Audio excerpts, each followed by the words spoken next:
안녕하세요. 하나님의 말씀을 배달합니다. 요교교회 박연성 목사입니다.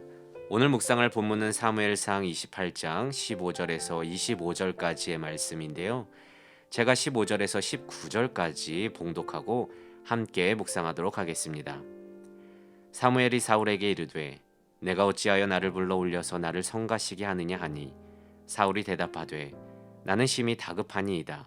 블레셋 사람들은 나를 향하여 군대를 일으켰고 하나님은 나를 떠나서 다시는 선지자로도 꿈으로도 내게 대답하지 아니하시기로 내가 행할 일을 알아보려고 당신을 불러 올렸나이다 하더라.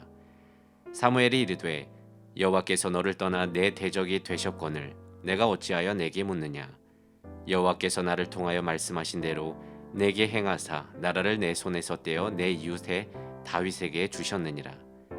내가 여호와의 목소리를 순종하지 아니하고 그의 진노를 아말렉에게 쏟지 아니하였으므로 여호와께서 오늘 이 일을 내게 행하셨고 여호와께서 이스라엘을 너와 함께 블레셋 사람들의 손에 넘기시리니 내일 너와 내 아들들이 나와 함께 있으리라. 여호와께서 또 이스라엘 군대를 블레셋 사람들의 손에 넘기시리라 하는지라. 지금도 명작으로 손꼽히는 영화 중에 타이타닉이 있습니다.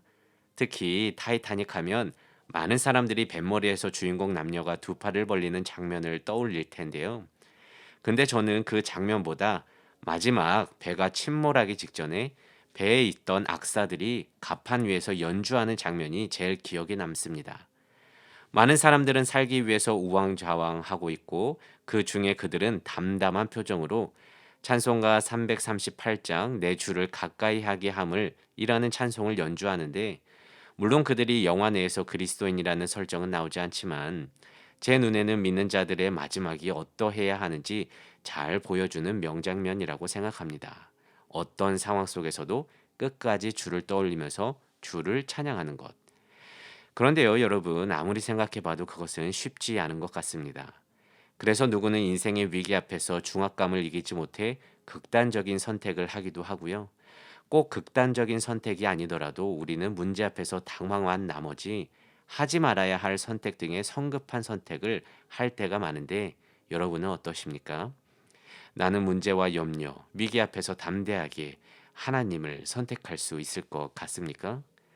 오늘 말씀의 사울 왕은요, 지금 절체절명의 위기에 놓여 있습니다. 블레셋이 이스라엘을 공격하고자 진을 치고 있고 그는 뭐라도 선택을 해야 했습니다. 하지만 그는 두려울 뿐이었습니다. 어찌할 바를 몰랐습니다. 지금은 용맹한 다윗도 없고 옆에서 신앙적 조언을 해 주었던 사무엘도 죽었습니다. 그러자 그가 선택한 것은 무엇이었냐 하면 오늘 봉독한 것처럼 신접한 여인, 즉 무당을 찾아가는 것이었습니다. 그러니까 점을 보러 간 것이죠. 선민 이스라엘에 하나님이 세운 왕이 점을 보러 갔다는 것입니다. 결국 사울은 무당에게 사무엘의 영을 불러달라고 요청했고 그와 나누는 대화가 오늘 내용입니다. 먼저 사울 왕이 사무엘을 부른 이유를 말합니다. 15절입니다. 나는 심히 다급한데 블레셋 사람들은 나를 향해 군대를 일으켰고 하나님은 나를 떠나서 선지자로도 꿈으로도 대답하지 않아서 당신을 불렀다. 그런데 어떻습니까? 납득이 가십니까? 하나님이 응답을 안 해줘서 자신은 어쩔 수 없었다는 거예요. 그래서 여기까지 왔다는 겁니다. 근데요, 이거는 자기 중심적인 인간적 변명일 뿐 신앙적으로 볼 때는 영적 간음에 불과합니다. 물론 인간적으로는 이해가 갑니다. 얼마나 다급했길래 그랬을까 안쓰럽기도 합니다. 하지만 우리네 인생에는요, 그래도 해야 할 일과 하지 말아야 할 일이 있습니다. 세상에는 여러 많은 사건들 앞에서 정상 참작이라는 것을 해줄지 모르겠지만 영적인 측면에서 볼 때는 말씀에 불순종하는 것은 명백한 죄가 되고 심판이 있다는 것입니다. 사울 왕은 지금 하나님이 자신을 버린 것 같으니까 하나님을 포기한 것 같습니다.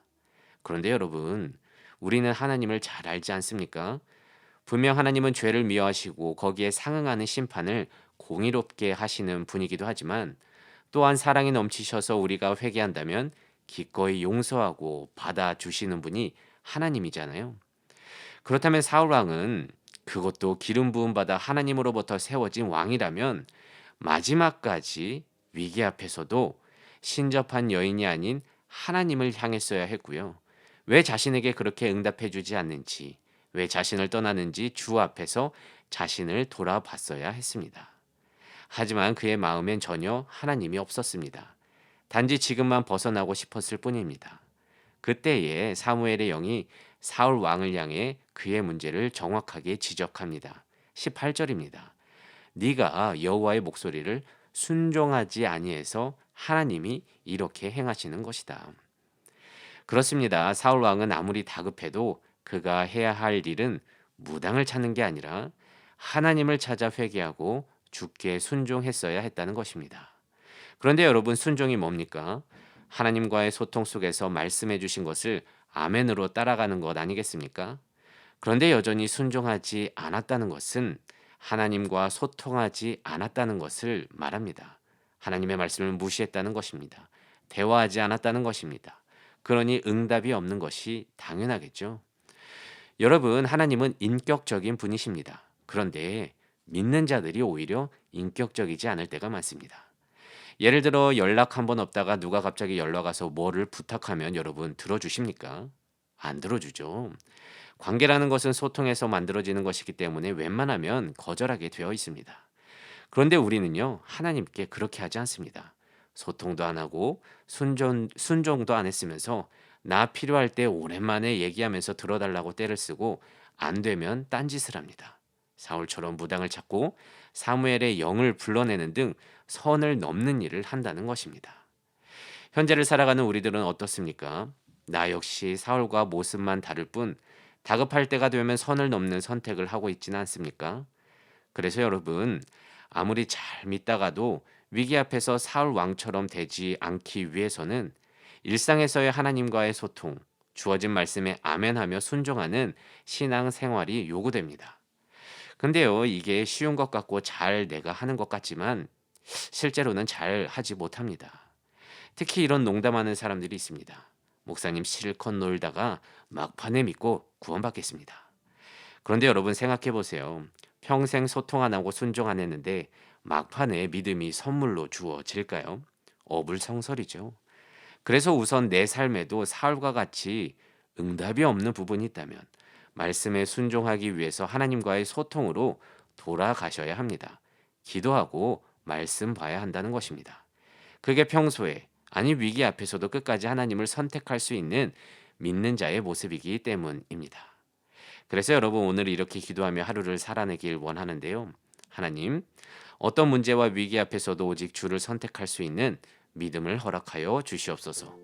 무엇보다 일상에서 하나님과 소통함으로 주어진 말씀의 아멘으로 순종하는 믿음의 삶 사는 내가 되게 하여 주시옵소서.